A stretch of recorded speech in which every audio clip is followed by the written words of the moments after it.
예. 수고하셨습니다. 다음은 존경하는 김종민 의원님 질의하시기 바랍니다. 예, 충남 논산 계령 금산 김종민입니다. 저는 우리 추미애 후보자님께 검찰개혁 관련돼서 말씀을 좀 드리려고 합니다. 제가 말씀을 드리는 내용이 좀 많은데 뭐 시간 내에 말씀드릴 수 있을지 모르겠습니다. 필요하시면 메모를 좀 해주시고 이후에 장관에 임명이 되시면 우리 윤석열 총장과 우리 검찰에게 지금 제가 말씀드린 이 당부와 이 내용을 반드시 잘 전달 내지는 지휘해 주시기를 꼭 부탁드립니다. 중간에 말씀 주실 게 있으면 말씀 주시고요. 또 끝나고라도 말씀 주시기 바랍니다. 검찰개혁이 이렇게 국민의 뜨거운 요구가 됐던 적은 없습니다. 아마 전 세계에서도 이런 경우는 없었을 겁니다. 국민은 검찰 권력을 민주적으로 통제해야 된다고 말씀하고 있습니다. 첨예한 논쟁이 벌어지고 있습니다. 이 논쟁과 시비는 정리가 돼야 됩니다. 그런데 이 정리하려면 저는 헌법 정신으로 가야 된다고 봅니다. 지금 국민들이 이걸 논리적으로 설명을 안 해서 그렇지 지금 현재의 검찰이 헌법적으로 헌법 정신에서 이탈해 있다. 헌법 정신에 위배돼 있다. 이런 판단을 가지고 목소리를 높이고 있다고 저는 생각합니다. 이 국가 공권력과 헌법에 대한 기본적인 원칙을 꼭 우리 장관이 되시면 검찰에게 꼭 전달해 주시기 바랍니다. 민주공화국은 국가가 아니고 국민을 중심으로 하는 나라입니다. 민주공화국의 헌법은 국가가 아니라 국민을 위한 헌법입니다. 국가의 공권력을 어떻게 하면 국민에게 피해가 주지 않도록 하는 게 헌법입니다. 그래서 국가의 공권력, 입법, 사법, 행정 모든 공권력은 국민의 주권으로부터 위임에 의한 것이 이미 헌법에 나와 있고요. 그리고 어떠한 공권력이라 하더라도 국민의 기본권을 침해할 수 없도록 규정해 놓은 게 헌법 정신입니다.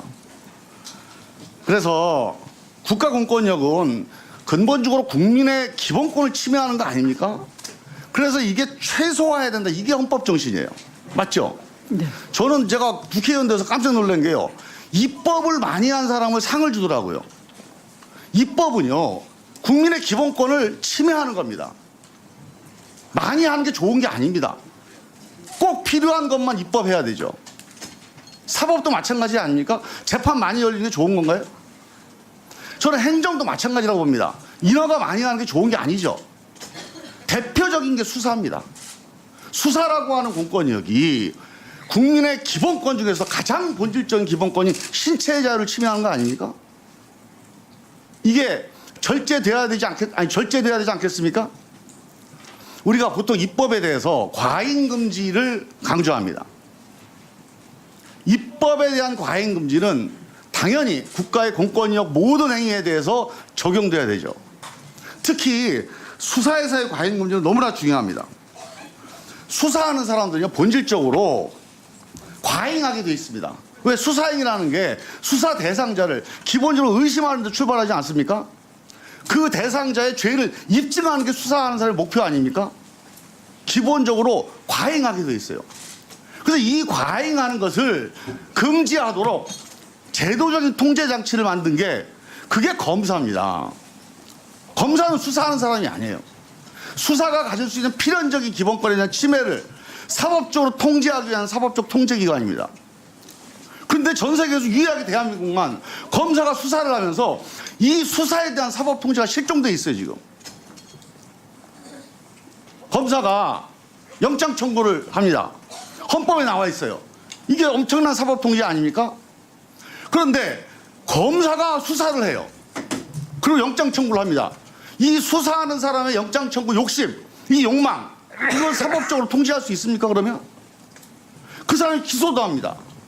기소하면서 정말 이게 법에 어긋나는 건지를 가려내서 판사한테 갖고 가는 거, 이 절제된 법률가의 전문적인 이 행위를 그 수사한 검사가 할 수 있겠습니까?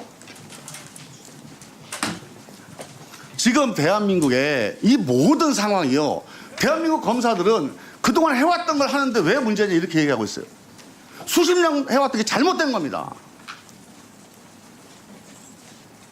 6월 항쟁, 촛불 집회, 대한민국 국민들이 이제 민주공화국의 시민, 민주공화국 국민으로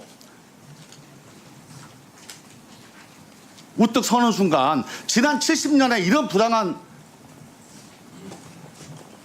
헌법 위반적인 공권력 행사를 반성하고 고쳐야 됩니다. 이걸 안 하고 있는 거예요. 왜? 그동안 하던 대로 하는 겁니다. 이게 위헌적 상황입니다. 이 위헌적 상황은 본질적으로 검찰의 과잉 수사 또는 부실 수사로 이어집니다. 지금 장관 되시면요, 지난번에 그 조국 장관 부인의 청문회 때 기소한 거 있잖아요.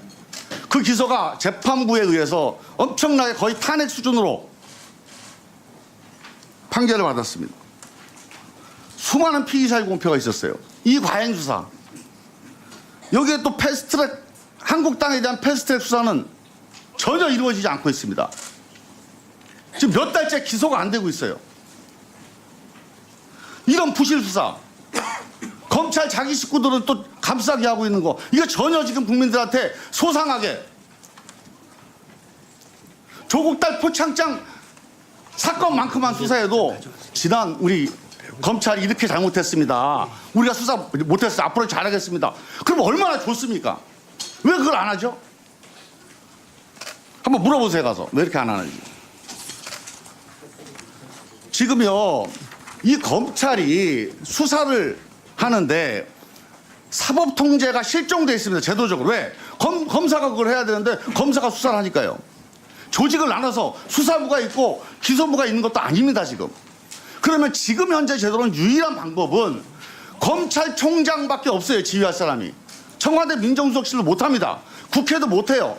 개별 사건에 대한 사법통제를 못하게 되어 있습니다. 유일하게 검찰총장만이 이 개별 사건에 대한 수사 지휘를 할 수가 있습니다. 사법통제를 할 수 있어요. 근데 우리 윤석열 총장이 이걸 안 하고 있어요, 지금. 이 윤석열 총장이 이걸 안 하는 거를 어떻게 고쳐야 됩니까? 법무부 장관이 검찰총장에 대한 수사 지휘를 통해서 사법 통제를 통해서 민주적 통제를 통해서 반드시 고쳐야 됩니다. 이건 개별 사건의 수사 방향에 대한 문제가 아니고요. 지금 검찰권 행사 전체가 지금 헌법의 노선으로부터 이탈해 있다. 이 점에 대해서 정말 심층적인 논쟁을 해야 됩니다. 그래서 검찰의 명예를 위해서도 왜 이렇게 욕먹고 검찰을 합니까? 국민 반이 지지한다고요? 아니 국민 반이 공격하는 그런 검찰이 어디가 있습니까? 대한민국 어떤 검찰도 국민이 반만 나눠서 찬반 있었던 검찰은 없었습니다. 제가 말씀드린 내용을 우리 장관 후보자님께서 장관 임명되시면 검찰에게 이 헌법적인 정신이 우리 검찰개혁의 핵심이라고 하는 점, 이 점에 대해서 필요하면 토론도 하시고 인사를 통해서 감찰을 통해서 구체적인 수사 지휘를 통해서 꼭 반영해 주시기 바랍니다. 네, 위원님의 이 고견 또 평소의 소신 잘 들었습니다. 사실 인권 옹호 역할은 법무부의 중요한 역할 중에 하나입니다.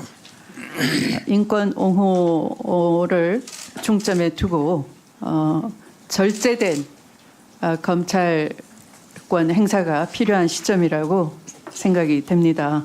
위원님께서 지적하신 과잉 수사나 부실 수사를 통해서 국민의 신뢰가 실추되고 있는 상황에서 이를 극복하기 위한 여러 제도들이 오늘도 국회에서 논의될 줄로 사료됩니다.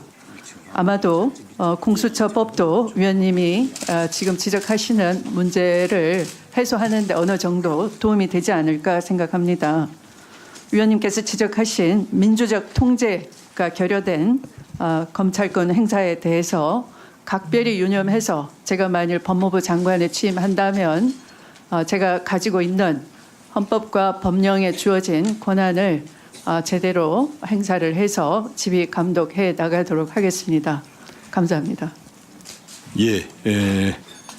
수고하셨습니다. 저 후보자님 질의 시간 끝난 뒤에 하시는 답변은 가급적이면 간단하게 마무리해 주시기 바랍니다. 네.